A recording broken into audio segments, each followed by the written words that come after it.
Have been popping up all over the place and are a fun and delicious treat.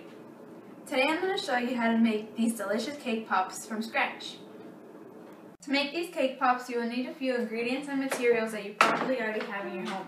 This includes 2 cups of sugar, 3 cups of flour, a tablespoon and a teaspoon of vanilla extract, 4 eggs, a cup of butter, a cup of milk, 1 tablespoon and a half a teaspoon of baking powder, about 16 ounces of ready-made vanilla frosting, and non-stick baking spray.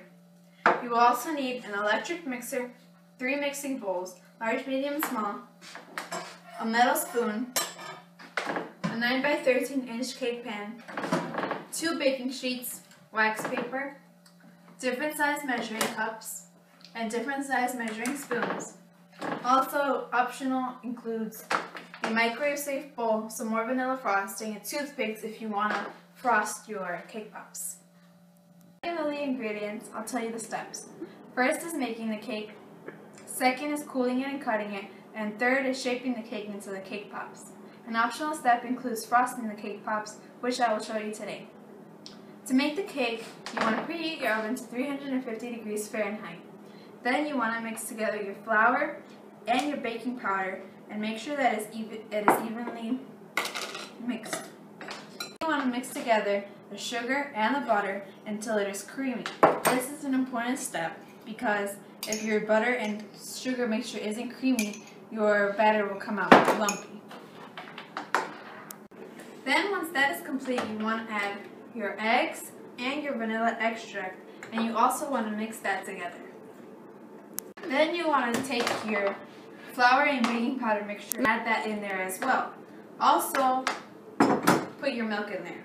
Then you want to mix this together until it is smooth and creamy. Once you have a batter without too many clumps, you want to prepare your baking pan by using your baking spray. Evenly coat it so that nothing sticks to it. Your pan sprayed, you're going to want to add your batter in there, and once your batter is in there, you want to move it around until it is leveled out.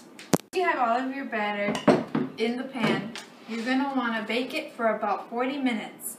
Use a toothpick to check to see if the cake is done. Place the toothpick in the middle, and if it comes out clean, then your cake is ready. If it comes out with a little bit of crumbs, then it needs a few more minutes. Once your cake is ready, you're going to want to cut it. You can either break it with your hands or use a knife, however you want. And you're going to want to start crumbling it inside of your small bowl. Once all of your cake is crumbled, it's time to add the frosting.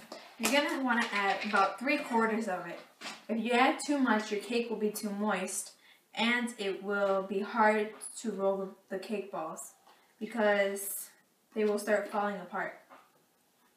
Once the cake crumbs and frosting are mixed, it is time to begin the third step of rolling your cake pops. What you want to do is make sure that your palms are dry and clean, and take about 2 tablespoons of the mixture in your palm. Then you want to start rolling it around in a circular motion to form your cake pops.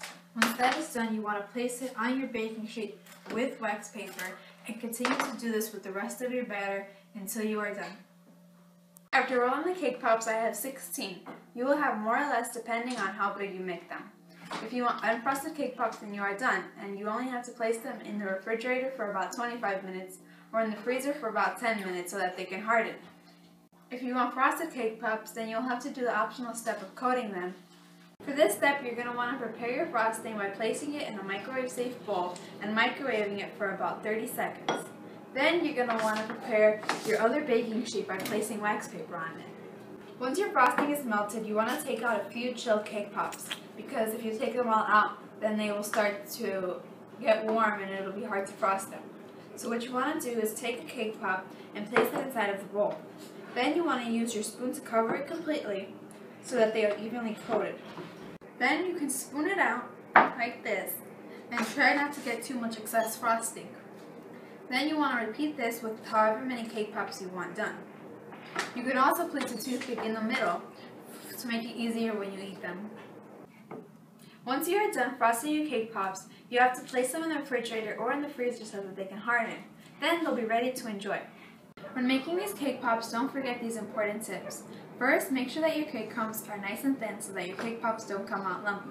Second, make sure to wash your hands frequently in between rolling the cake pops so that they don't stick to your hand.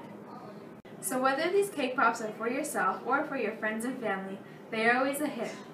By following the recipe on the handout and the simple steps from this video: 1. Making the cake, 2. Cooling it and cutting it, 3. Frosting, and 4.